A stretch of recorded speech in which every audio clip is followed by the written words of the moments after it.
Chapter 7 talks about topic selection when giving a speech.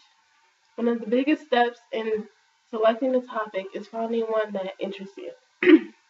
To do this, you can create a self-inventory to gain an idea of different areas you know about, such as sports, technology, and hobbies. You can also brainstorm to get different ideas down on paper and help you narrow down your choices.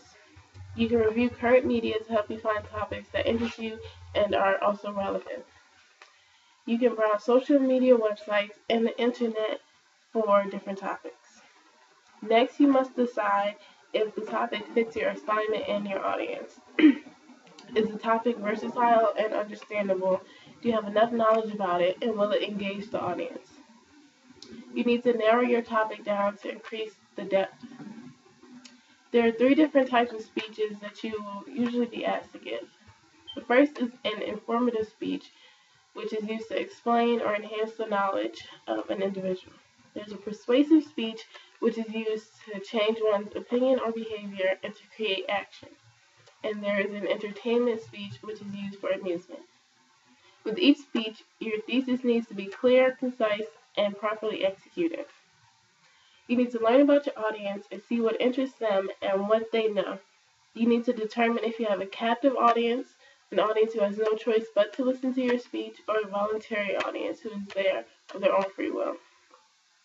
Things such as age, background, gender, education, religion, and jobs can affect your interaction with your audience.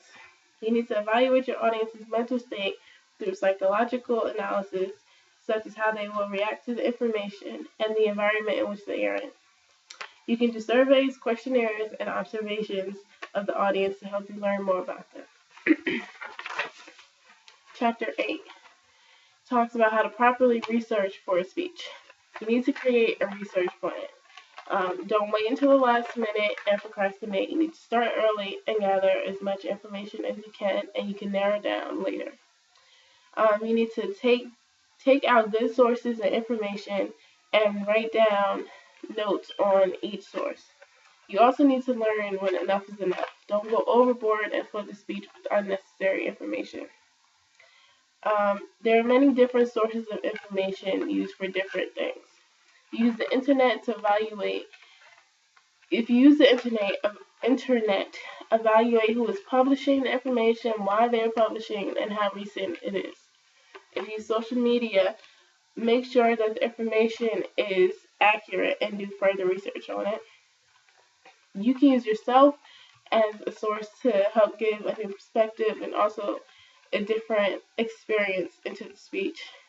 You can interview an expert, and you should also do prior background checks on them, get information about them before you research, create your questions and make them relevant to the interview, and be professional. You can use the library, which is often overlooked, to use books and other things as a source. You can use testimonies, examples, and illustrations to create and drive home a point for the audience. Be sure to define different jargon and unfamiliar words within your speech, such as giving definitions and examples. Don't assume that everyone knows the words and exactly what you're talking about. You can also use statistics to give numerical representations of the information that you're presenting. Chapter 9. Organization is the key. Separate the speech into different parts. You should develop your main points and then go on to create transitions and subheadings. You can use catchy language and different specific terms when presenting the main topic to create interest. Different patterns, such as the time sequence pattern, which means starting at one point and either moving forwards or backwards within the speech, can be useful depending on what your topic is. Make sure all of your points refer back to the main topic.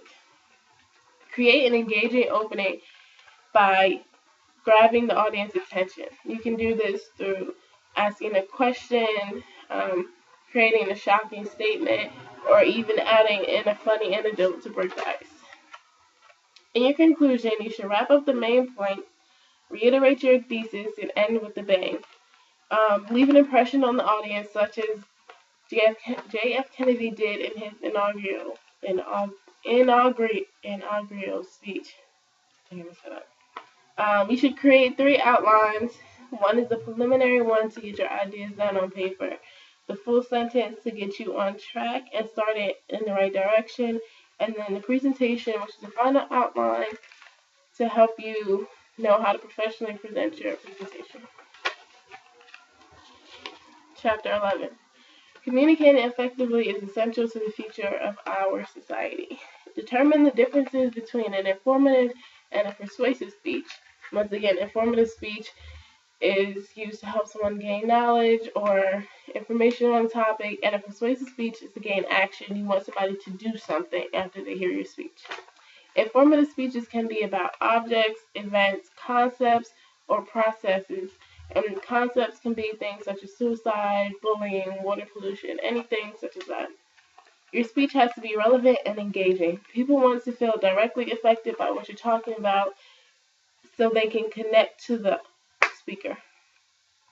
You can try a new perspective on the topic or a different angle that you're approaching it from to create new interest within the audience. An organized presentation will prevent you from straying off topic, from leaving out information, and from losing the audience. Try to personalize different aspects of the speech so the audience feels as though you're speaking directly to them. Make sure you follow the criteria for the speech given by your teacher or the director so you know the audience, so you and the audience will have an informative experience.